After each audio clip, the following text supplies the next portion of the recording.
Dulu dilempar telur, kini Sinteyong disambut hangat saat kepulangannya ke Korea Selatan usai bawa sejarah bagi timnas Indonesia. Vietnam kembali ke masa kelam, harus belajar lagi dari timnas Indonesia. Dan Sinteyong ingin timnas Indonesia incar peringkat 3 di putaran ketiga kualifikasi Piala Dunia 2026. Simak selengkapnya di sini bersama saya hanya di Kamus Bola untuk Anda.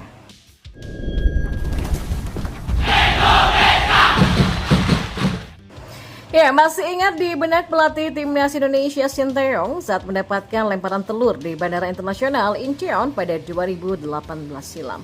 Saat itu dia gagal membawa Korea Selatan lolos fase grup Piala Dunia 2018 meski saat itu mengalahkan Jerman.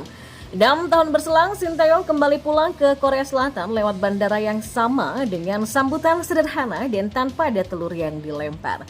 Sinteyong kembali ke Korea Selatan usai menjalani tugas panjang dengan timnas Indonesia. Usai membuat timnas Indonesia U23 ke babak playoff Olimpiade sekaligus posisi 4 Piala Asia U23. Kini Sinteyong membawa timnas Indonesia menjadi satu-satunya tim ASEAN yang lolos ke putaran ketiga kualifikasi Piala Dunia 2026 zona Asia. Pada kanal YouTube channel A-News, Sinteyong mengaku timnas Indonesia melakoni perjalanan luar biasa saat putaran 2 kualifikasi Piala Dunia 2026 berlangsung. Timnas Indonesia sudah melewati putaran kedua yang sulit. Putaran ketiga saya sangat optimis dengan hal ini, kata Sinteyong. Ya, Sinteyong mengaku ketagihan menciptakan sejarah bersama timnas Indonesia termasuk peluang untuk lolos ke Piala Dunia 2026. Saya merasa baik dan ingin melaju sekali lagi pada putaran ketiga ini. Kali ini saya pergi untuk melihat sesuatu yang tidak bisa saya lihat. Karena itu saya kembali menulis sejarah yang besar, ujarnya. Ya, Sinteyong mengakui akan kembali ke Indonesia untuk mempersiapkan tim bermain di putaran ketiga kualifikasi Piala Dunia 2026 zona Asia pada September 2024 mendatang. Dia mengakui saat ini semua pecinta sepak bola Indonesia tengah berbahagia atas pencapaian sejarah tersebut. Semua orang dalam suasana hati yang baik ya, orang-orang dan pecinta sepak bola. Dari para penggemar dan presiden sampai presiden sepak bola, kita semuanya berbahagia, pungkas Sinteyong. Di sisi lain, media Vietnam Soha menilai tim sepak bola negaranya kini kembali ke masa suram. Seperti yang diketahui, sepak bola Vietnam sempat dalam masa kelam. Sebelum kedatangan Park Hang-seo, Vietnam selalu kesulitan ketika bersaing dengan timnas Indonesia dan Thailand di kancah ASEAN. Namun semua berubah ketika Park Hang-seo hadir di tahun 2017 silam. Ya, pelatih asal Korea Selatan itu sukses meningkatkan kualitas timnas Vietnam. Beberapa prestasi lalu berhasil diukir oleh Park Hang-seo. Yang pertama yaitu mengantarkan timnas U23 Vietnam menjadi runner-up Piala Asia U23 2018 silam. Park Hang-seo lalu mempersembahkan juara Piala AFF di tahun yang sama. Lebih lanjut, Park Hang-seo juga berhasil mengamankan medali emas SEA Games 2019 untuk timnas U22 Vietnam. Ya, pelatih berusia 65 tahun ini kemudian meninggalkan Vietnam pada awal tahun 2023. Pada masa Park Hang-seo, timnas Indonesia selalu kesulitan untuk meraih kemenangan. Dari 5 pertemuan, Park Hang-seo berhasil mengalahkan Sinteyong bersama Indonesia sebanyak 3 kali, sedangkan 2 laga lainnya berakhir seri. Sebagai gantinya, VFF menunjuk Philippe Troussier sebagai pelatih. Hanya saja, Philippe dianggap gagal setelah 3 kali menelan kekalahan atas timnas Indonesia. Ya, bahkan Vietnam dipermalukan timnas Indonesia di kandang dengan skor telak 0-3. Kekalahan tersebut sekaligus menjadi laga terakhir Philippe Troussier bersama timnas Vietnam.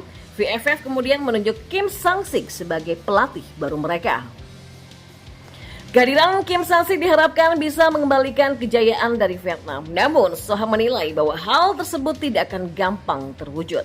Soha berpendapat timnas Vietnam telah kembali ke masa kelam dan Kim Sang-sik membutuhkan waktu untuk memperbaikinya.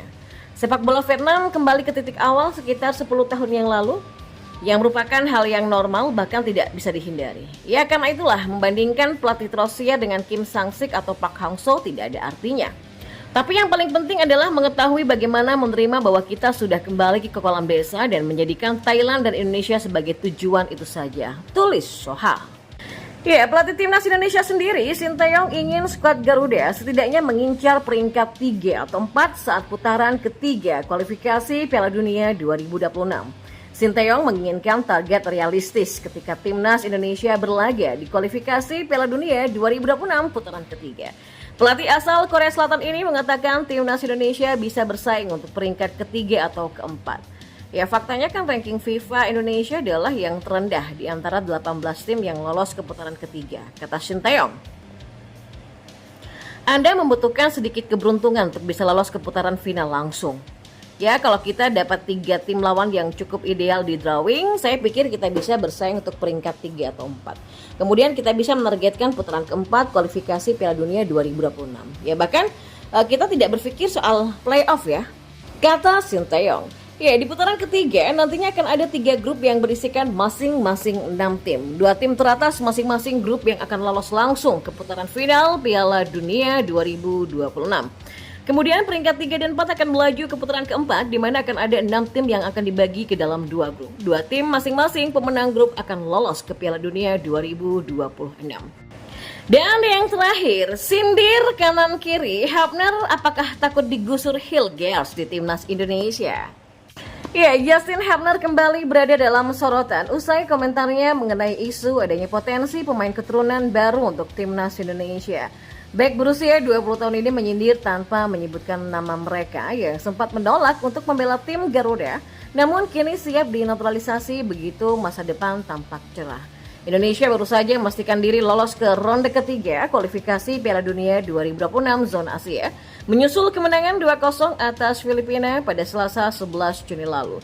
Ya, sebelumnya Merah Putih belum pernah sampai tahap ini dan mulai September 2024 sampai Juni 2025 mendatang, perjuangan menuju putaran final Piala Dunia 2026 akan dihadapi. Ya, jasa para penggawa naturalisasi seperti Tom Hei, Jay Itse, Sandy Wallace, Nathan Choaon, termasuk Justin Hafner, dan masih banyak lagi jelas tidak bisa disepelekan. Pengalaman mereka bermain di Eropa secara drastis mendongkrak kualitas timnas Indonesia untuk mencapai milestone demi milestone yang baru. Tidak heran jika kemudian PSSI mempersiapkan gelombang kedatangan pemain naturalisasi baru dengan sejumlah nama. Isunya tengah didekati seperti Emil Audero, Miss Hilger, sampai Oli Romeni.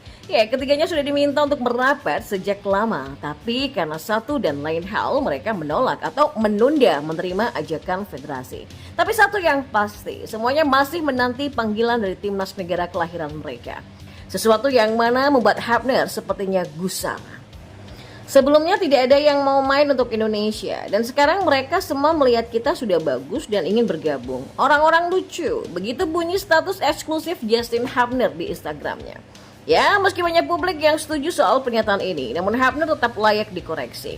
Siapapun berhak membela timnas Indonesia, termasuk Emil Audero, Miss Hilgers, dan Oli Romeni, terlepas sikap mereka di masa lalu. Terutama karena mereka memiliki alasan valid untuk menunda bergabung mengingat bermain bersama negara Eropa jelas lebih menjanjikan. Apalagi Indonesia tidak mengenal status kewarganegaraan ganda yang berpengaruh masif pada aspek kehidupan seseorang yang sebelumnya memegang paspor Eropa. Ya, semakin bertambahnya jumlah pemain keturunan di timnas Indonesia hanya akan semakin membuat player full bagi Shin Tae-yong selaku pelatih semakin luas dan dalam. Ya, persaingan internal antar pemain juga bisa meningkatkan kualitas individu, terutama mereka yang berposisi serupa.